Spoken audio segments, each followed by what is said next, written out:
আপনারা হয়তো ভাবছেন যে মেয়েদের স্তন্য বড় হবে বয়সের তারতম্য অনুসারে সেকেন্ডারি সেক্সের বৈশিষ্ট্যের পরিপ্রেক্ষিতে। যখন সেকেন্ডারি সেক্সের বৈশিষ্ট্যটা দেখা যায় তখন মেয়েদের বিশেষ করে যেখানে যেখানে লোম হওয়ার কথা সেখানে লোম হয়, বিশেষ করে পিউবিস মঞ্চে অনেক লোম হয়, যৌনাঙ্গের আশেপাশে বেশ কিছু লোম হয়। এটা সেকেন্ডারি সেক্সের একটা বৈশিষ্ট্য, এটা মেয়েদের একটা বৈশিষ্ট্য। কিন্তু মেয়েদের সেকেন্ডারি সেক্সের বৈশিষ্ট্য তাদের ব্রেস্টগুলো আস্তে আস্তে করে বড় হতে থাকে, স্তন্যযুগল বড় হতে থাকে।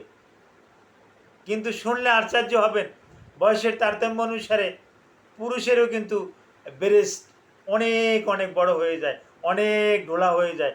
এতটা বড় হয় যে ওই পুরুষ বা ওই ছেলে স্কুলে যাইতে ভয় পায়, অর্থাৎ সে মেয়েদের থেকেও বড় মনে হয়, দেখতে অনেক বড় মনে হয়। চিকিৎসা বিজ্ঞানের ভাষায় এটাকে বলি আমরা গাইনোকোমাসিয়া।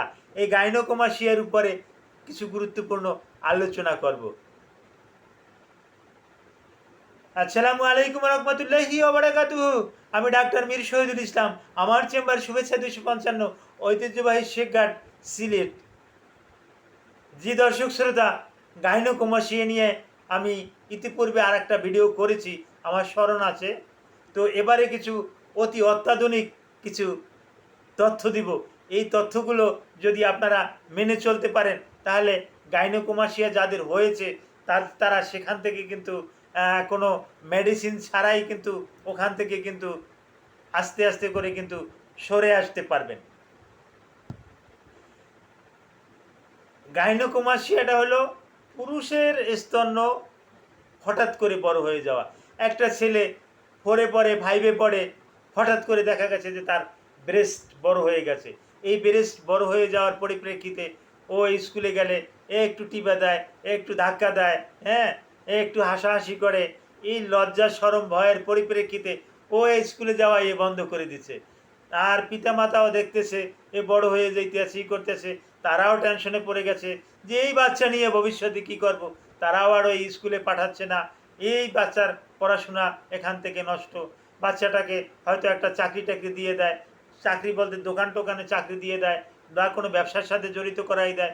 সেখানেও দেখা যাচ্ছে যে পাঞ্জাবি শার্ট গায়ে দিল বা টি শার্ট পরলো বা অন্য অন্য পরলো, হ্যাঁ, তার উপর দিয়েও মনে হচ্ছে যেন যে একেবারেই যে অনেকে বলে কি ভাই তুমি তো ব্রা পরো নাই, হ্যাঁ, তোমার ওটা তো দেখা যায় স্পষ্ট।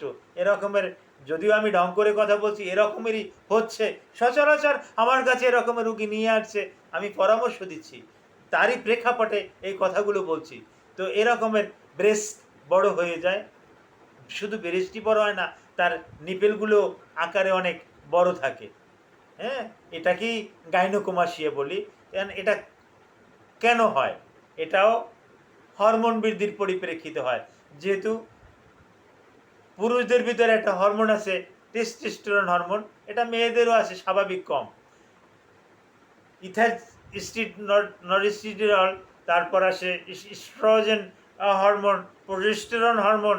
এই ইস্ট্রোজেন প্রোজেস্টেরন হরমোন এটা কিন্তু ফিমেল হরমোন। কারণ ইস্ট্রোজেন হরমোন, প্রোজেস্টেরন হরমোন এটা যদি মহিলাদের ভিতরে থাকে স্বাভাবিক, কোনো অসুবিধা নাই, কিন্তু এটা পুরুষের ভিতরে থাকা অস্বাভাবিক। ইথাইলস্টেরিডল হরমোন এটা মহিলাদেরকেই থাকবে, পুরুষদের থাকবেই না, কিন্তু এটা পুরুষদের ক্ষেত্রে পাওয়া গেছে। এই ক্ষেত্রে মহিলাদের ব্রেস্ট বড় হবে, কণ্ঠস্বর পরিবর্তন হবে। হয়তো আপনারা অনেক সময় শুনেন অমুকে ছিল মেয়ে, হঠাৎ ছেলে হয়ে গেছে। এখন বিভিন্ন জায়গাতে ওয়াজ মাহফিল করে বেড়াইতে আছে।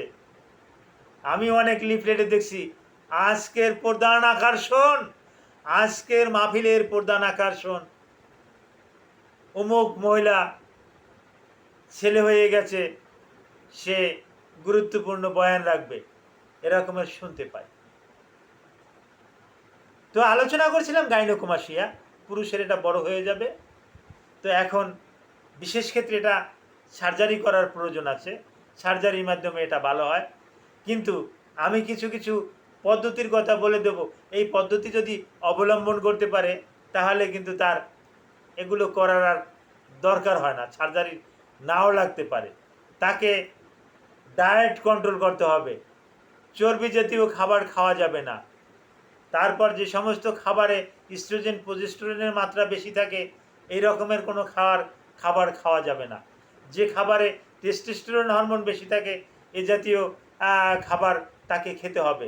তারপর আসে তাকে এক্সারসাইজ করতে হবে, নিয়মিত এক্সারসাইজ করলেও ঠিক থাকবে। তারপর আসে অবেসিটিয়ান হওয়া যাবে না, তাকে স্লিম ফিগারের অধিকারী হতে হবে, তাকে সুস্বাস্থ্যের অধিকারী হতে হবে। তাকে সুস্বাস্থ্যের অধিকারী হলে তার ওই নিপেলটা, ব্রেস্টটা আস্তে আস্তে করে ছোট হয়ে যায়, আর অপারেশন লাগে না। তারপরেও যদি কারো এটা বড় হয়ে যায়, ব্রেস্ট ইমপ্ল্যান্ট সার্জন আছে, এই ব্রেস্ট ইমপ্ল্যান্ট সার্জন দিয়ে আপনি এটা সার্জারি করে নিতে পারেন। তারপরেও যদি এই ব্রেস্টের উপরে, গাইনোকোমাসিয়ার উপরে যদি আপনার আরও কোনো প্রশ্ন থাকে আপনি আমাকে প্রশ্ন করতে পারেন, ভিডিওর কমেন্ট বক্সে কমেন্ট করতে পারেন, ইমোতে হোয়াটসঅ্যাপে নক করতে পারেন। Thank you all.